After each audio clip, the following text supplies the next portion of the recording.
Hola Mix, después de ver las lindas escenas Jin Mao que se han agregado en el anime, les traigo una dosis de ternura y shippeo. Este spoiler que les traigo sucede en el tomo 13 de la novela ligera y pasó justo después de que ella regresara de la capital occidental. Mix, espero que disfrutes del spoiler.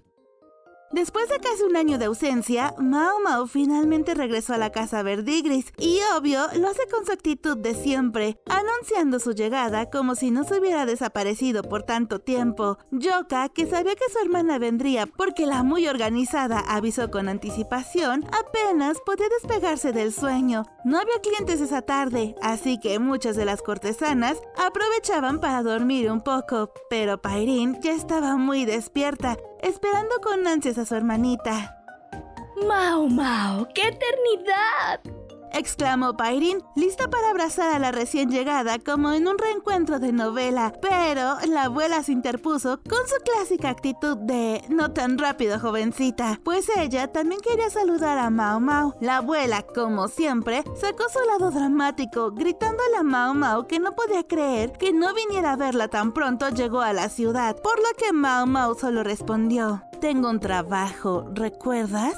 Y aunque Mao Mao era dura, sí que se veía agotada. La anciana, al darle una rápida mirada a la chica, comentó casi con un tono preocupado que Mao Mao era demasiado joven como para estar así de acabada. Mao Mao apenas respondió que esa misma mañana había hecho muchas cosas en el trabajo. Las aventuras de Mao Mao en su puesto como asistente médico eran algo que no emocionaban mucho a la vieja, así que le cambió el tema y le pidió su regalo. Obviamente a Mao Mao sí se le había olvidado comprarle algo a la madame, o más bien, no había tenido tiempo para hacer compras de souvenirs, pero recordó que Jinshi le había dado algo que a la vieja le iba a encantar. Mao Mao sacó un paquete envuelto con mucho misterio y al abrirlo, reveló un trozo de ámbar gris. La abuela casi se desmayó de la emoción y muy contenta ya iba a ponerle las manos encima, pero antes de que la madame pudiera agarrarlo, Mao Mao lo apartó. Varias cortesanas que habían llegado de chismosas ya estaban murmurando, esperando que les tocara un recuerdito también, por lo que la abuela extendió la mano y exigió que le diera el ámbar, pero Mao Mao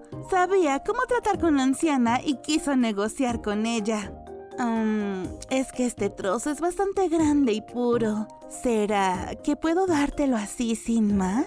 Al escuchar estas palabras, la anciana se molestó y gritó que cómo podría ser tan tacaña después de todo lo que la madama había hecho por Mao Mao. Mao Mao le recordó que ella también había hecho lo suficiente por ella al venderle sus medicinas casi al precio del costo, pero la anciana también era una experta en el juego del regateo, así que respondió que le alquilaba un espacio en uno de los burdeles más top del distrito del placer y que ni así Mao Mao le mostraba ni un poquito de gratitud. Mao Mao se defendió diciendo que el espacio que le rentaba era muy pequeño, y así comenzó otro de los icónicos duelos verbales entre Mao Mao y la abuela. Yoka miró a Pairin con esa expresión de aquí vamos de nuevo. Ya casi al final de la discusión, Mao Mao quiso intercambiar el ámbar gris por 1 año y medio de alquiler, pero la anciana dijo que la piedra era muy pequeña como para cubrir tanto tiempo de alquiler. Mientras la guerra de alquileres seguía en marcha, Sazen apareció como si el drama lo llamara. Le preguntó qué pasaba y Pairin lo puso al tanto, recomendándole que apoyara a Mao Mao en esto, pues ella lo había contratado y a él le convenía estar en buenos términos con su jefa. Pero Sazen, en vez de meterse en el pleito, se fijó en Pairin con una sonrisita coqueta y le dijo que ese día lucía radiante. Pairin, toda orgullosa, respondió con un tonito pícaro: Es que tuve una cita con mi especialista después de 1 año. Tenía que darle el mejor servicio posible. Obvio que ella se refería a Lihaku, ese soldado que estuvo en la capital occidental todo el año pasado. Dicen que la cama es incansable, así que sí tenía sentido. De repente, Pairin preguntó por Cho-Oh, el niño que Mao Mao había traído en el pasado. Sazen explicó que el chico andaba en una nueva fase adolescente y que incluso él sabía que Mao Mao regresaría ese día, pero al parecer no le había importado y se había ido por ahí. Mientras ellos conversaban amablemente, Mao Mao y la anciana llegaron llegaron a un buen acuerdo. 5 meses, abuela, no lo olvides, dijo Mao Mao cerrando la negociación. La madame se quejó diciendo, ¿quién te creó así para que seas tan tacaña? Cuando se terminó otra negociación legendaria, Youka y Pairin se acercaron, listas para ponerse al día con Mao Mao, mientras Asen esperaba su turno para saludar a su jefa, porque obvio, las hermanas son primero. ¡Mao! ¿Bajaste de peso? Exclamó Pairin antes de atraparla en un abrazo de oso con su voluptuoso cuerpo. Mao Mao, por supuesto, parecía a punto de ser aplastada hasta la muerte, pero de alguna manera logró responder. Siempre fui así, solo que en el palacio me daban de comer demasiado bien y, bueno, subí un poquito de peso. ¿En serio? Bueno, como sea. Lo importante es que nos pongamos al día. Tenemos que sentarnos a tomar el té y hablar sobre todo lo que pasó este año. Ni siquiera había terminado de hablar cuando Pairin ya estaba llevando a Mao Mao a su habitación, pero en ese momento, Youka se interpuso con una sonrisita que no dejaba lugar a discusión. Hablemos en mis aposentos, ¿sí? ¿De verdad?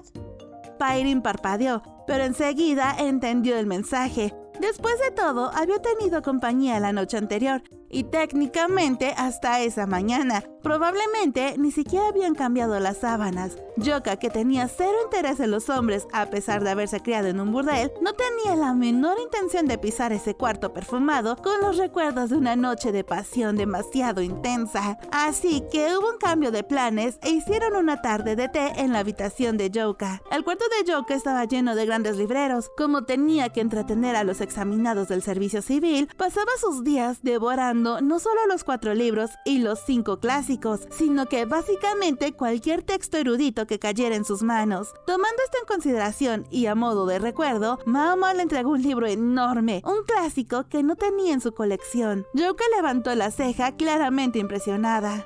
Me sorprende que hayas encontrado esto. Créeme, no fue nada fácil. Mao Mao suspiró recordando su estancia en la capital occidental. Lo que debía haber sido solo un par de meses se convirtió en un año entero, lleno de caos, enjambres de insectos y situaciones que nadie quería recordar. ¿Y yo qué? ¿Qué trajiste para mí? Pairin miró a Mao Mao con ojitos brillantes. Obvio, Mao Mao no se había olvidado de ninguna de sus hermanas, así que le pasó un paquetito de tela con algo finamente bordado en su interior. Pairin lo abrió con toda la emoción de una niña en su cumpleaños. ¿Qué es esto? Lencería de una tierra exótica. ¡Oh, wow! Los ojos de Pairin brillaron aún más. Su entusiasmo era real. Poquito después, cuando Mao Mao bebía su té, los nervios que sentía en su interior salieron a flote y comenzó a mirar a su alrededor como si buscara a alguien. Pairin se preocupó por su hermanita y le preguntó si le pasaba algo. Mao Mao respondió que no veía a Mei Mei por ningún lado. Para evitarle más estrés a Mao Mao, Pairin le contó que Mei Mei había sido comprada. Al escuchar esto, Mao Mao casi se cae de su asiento por la sorpresa. Ella estaba tan sorprendida, casi en shock, que derramó el té sobre la mesa. Youka la regañó un poquito y le pasó un pañuelo medio exasperada. Mao Mao se disculpó y preguntó más sobre los detalles acerca de la compra de Mei Mei, pues esta era la primera vez que escuchaba algo al respecto. Mao Mao estaba realmente preocupada por Mei Mei, pues muchas cortesanas soñaban con que alguien comprara sus contratos para sacarlas de la casa verdigris, pero no todos los mecenas eran exactamente lo que se dice buenas personas, y estaba temiendo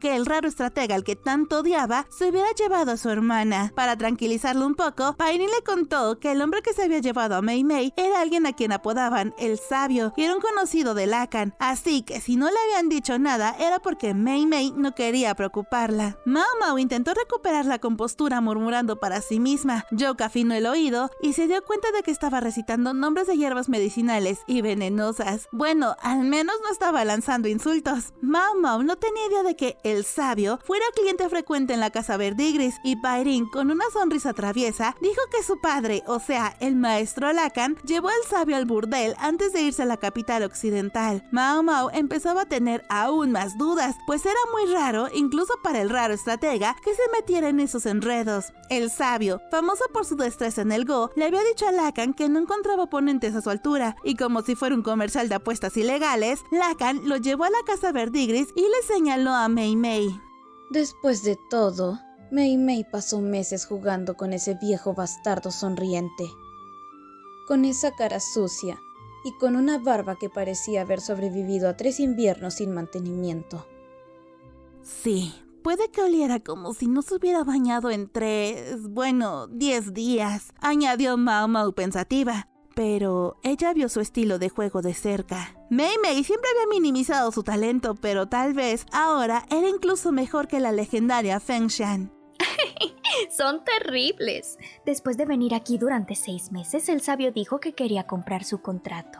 Rió Paerin agitando la mano. Mei Mei no estuvo entusiasmada al principio, pero la señora del burdel le recordó que no iba a encontrar un mejor mecenas. Además, el hombre vivía ahora con Mei Mei en la capital imperial, así que Mao Mao podría ir a visitarla cuando quisiera o pudiera. Joke agregó que el sabio se había llevado a su hermana para tomarla como su discípulo en el Go, y por su familia, pues el hombre ya no tenía familia. Su esposa había fallecido, nunca tuvo hijos, y cuando se hizo famoso por sus partidas del Go, se emancipó de la familia principal. Mao Mao aún seguía molesta por la noticia, pero siguió escuchando las actualizaciones que sus hermanas le decían sobre la vida en la botica y el burdel. Entre esas noticias, Joke y Paerin comentaron que Sassen mantiene la botica de Mao Mao a duras penas. Chou-Oh anda de un humor más voluble que el clima. Había una nueva princesa en la casa Verdigris. Se trataba de una joven que se había vendido en el burdel para encontrar una manera de sobrevivir en el barrio rojo y proteger a su hermanita, quien también vivía en la casa Verdigris como aprendiz. Al finalizar con los informes, Mao Mao solo murmuró: "Ya veo".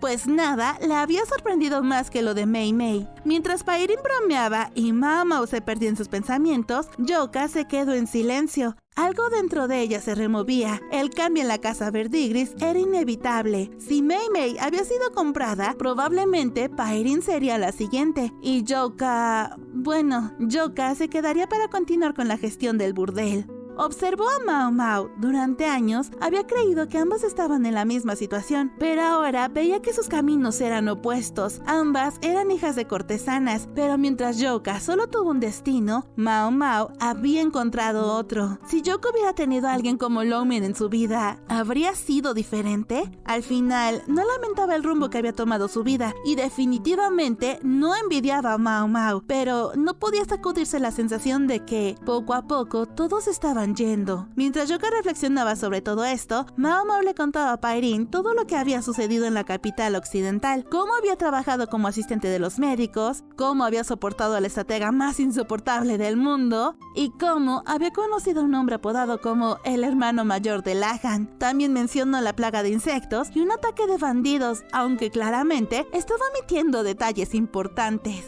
Pero algo no cuadraba. Había demasiados huecos en su relato, así que Paerin le pidió más detalles a Mao Mao, sobre todo con el ataque de los bandidos. Sin embargo, Mao Mao había omitido ciertos detalles para no comprometer a la familia imperial. Antes de que pudiera decir algo, Yoka le lanzó un salvavidas al decir: Paerin, querida, si Mao Mao no quiere hablar de eso, mejor déjalo.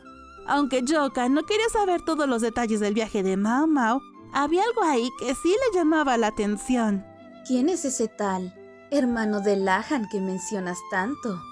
Era extraño, ese nombre aparecía una y otra vez en la historia de Mao Mao, incluso más que cualquier otro nombre. Mao Mao, como si nada, explicó que ese era el hermano mayor de Lahan, un granjero que trabajó más duro que nadie en ese viaje. Yoka pensó que era injusto que una persona tan trabajadora como él lo hubieran dejado atrás, y lamentó que quien quiera que fuera, ese tal hermano de Lahan había pasado por mucho, demasiado quizás. Entre las noticias que Mao Mao había traído a sus hermanas, había algo que Paerin había notado en su hermanita y no dejaría pasar la oportunidad para interrogarla. ¿No tienes nada más que decirnos?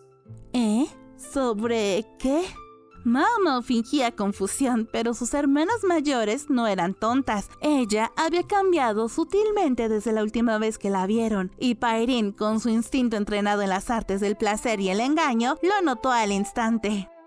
Así que vas a hacerte la tonta. Entonces puede que tenga que hacerte cosquillas hasta que supliques que te deje en paz. Canturreó Paerín, acercando las manos con una amenaza juguetona. Mao Mao palideció, ser cosquillada por la actriz de alcoba más famosa de la casa Verdigris y posiblemente de todo el distrito del placer, era una humillación en sí misma. Joka, por su parte, no iba a presionar a Mao Mao con secretos de estado que realmente no pudiera revelar, pero en otros temas, bueno, hasta ella sintió una punzada de curiosidad maliciosa. No es gran cosa. ¡Oh, vamos! ¿De verdad crees que puedes mentirnos? ¡Tú estás enamorada! Y ahí estaba, un golpe directo al corazón. Como Mao Mao seguía sin decir nada, las manos de Paerín recorrieron a Mao Mao de arriba abajo, mientras ella reaccionaba como un gato furioso. Pero la resistencia de la chica solo pareció despertar en Paerín un mayor deseo de atormentarla. Sus ojos se encendieron con un brillo diabólico. Joka suspiró con resignación. Sabía que si Paerín percibía algo era porque definitivamente había amor en marcha, y aunque Joka solía compartir con Mao Mao la misma versión a la idea del romance, también comprendía algo. Si ella alguna vez se enamoraba, lo último que querría era ser acosada hasta la muerte por sus hermanas. Así que, con una inesperada oleada de compasión, decidió intervenir. Querida hermana, creo que ya ha tenido suficiente. Si sigues con esto, podrías acabar despertando alguna extraña inclinación en Mao Mao. Y quién sabe, ¿a qué podría llevar eso más adelante? Paerín soltó a Mao Mao antes de responder. Uy, puede que tengas razón en eso. Mao Mao, exhausta y con el cabello completamente revuelto, yacía retorciéndose en el suelo con un esfuerzo sobrehumano y fulminó a Paerín con la mirada. Joka intervino con un tono indiferente, como si no acabara de presenciar un interrogatorio con cosquillas. Estamos hablando de Mao Mao. Si tiene una historia de amor, dudo que sea fogosa y apasionada. Así que no sé si esto te resultará emocionante, hermana. Joka también dijo que si tuviera que adivinar, quien quiera que sea este sujeto, que ahora es el novio de Mao Mao, probablemente la ha estado molestando y molestando por años, esperando que se hartara y lo mandara a volar, pero en algún punto, incluso Mao Mao perdió esa batalla de voluntades. Al escuchar esta conclusión, Mao Mao parpadeó sorprendida. Joka notó la reacción de su hermanita y arqueó una ceja. Mao Mao, eres muy afortunada. Esta persona es claramente muy persistente, extremadamente terca. No sabe cuándo rendirse. Vaya, parece un buen partido. Y es lo suficientemente bueno como para que incluso tú estuvieras dispuesta a dejarlo ganar. Mao Mao no dijo nada, pero bajó la mirada. Esa reacción, Joka la conocía bien. Era su forma de esconder su vergüenza. Joka sonrió. No pudo evitarlo, pero al mismo tiempo sintió un leve nudo en el pecho. Tal vez eran celos. Habían crecido en el mismo entorno con los mismos valores, pero sus caminos eran completamente distintos. No sé quién es, Mintió descaradamente. pero debes saber cómo aguantar. Por supuesto, sí sabía quién era. Había visto a cierto noble rondar demasiado cerca de Mao Mao. También había notado que cada vez que Mao Mao regresaba a la botica, terminaba involucrado en cosas que convenientemente lo involucraban a él. Así que, en un pequeño acto de bondad hacia su hermanita, Joka decidió hacerse la tonta. Aún así dejó caer una advertencia. Pero escúchame bien, no te conformes con solo recibir. Puede que esa persona te dé todo lo que pidas, pero no actúes como si con eso ya fuera suficiente. Toma lo que obtengas y conviértete en la mejor versión de ti misma. Si te quedas esperando pasivamente, nunca serás más que de segunda o tercera categoría. Aunque estaba hablando con Mao Mao, Joka sintió como si estuviera hablando con su yo del pasado. Mao Mao apretó los labios con fuerza. Era una joven inteligente. No necesitaba que Joka se lo dijera. Lo habría descubierto por sí sola. Sin embargo, Paerín la miró con diversión. Vaya, vaya, escúchate, Joka. Ay, cállate. Pero era demasiado tarde. Pairin se acercó con una sonrisa traviesa y empezó a manosearla. Yoka se levantó rápidamente y fue a sentarse frente a su escritorio, tomando su taza de té frío con el orgullo medianamente intacto. Mao Mao aprovechó la oportunidad para cambiar de tema y, como si nada, les contó a sus hermanas sobre un cadáver que apareció en la oficina de Lacan. Cuando Mao Mao reveló los detalles del asesinato, Yoka le pidió el nombre del fallecido. Al escuchar que el sujeto se llamaba Wang Fang, dijo que ese hombre había sido un cliente suyo. Amix, hasta aquí dejo el resumen. La historia de Yoka y Wang Fang sigue, pero se las contaré con todo el drama y el chismecito en el audiolibro de este tomo. Ya casi llegamos a ese capítulo. Por ahora, enfoquémonos en las charlas amorosas. No sé ustedes, pero amé la reacción de Yoka y su sabio consejo al final. Ojalá en el futuro encuentre la felicidad que tanto quiere. Los leo en los comentarios, Amix, ¿qué les parece esta charla de chicas? Y como siempre, gracias infinitas a mis mejores Amix y los Amix especiales que apoyan con su suscripción de pago. Los adoro con todo mi cocoro. Y a todos mis Amix en general, gracias por llegar hasta el final del video. Los quiero a todos y los quiero ver en el próximo spoiler.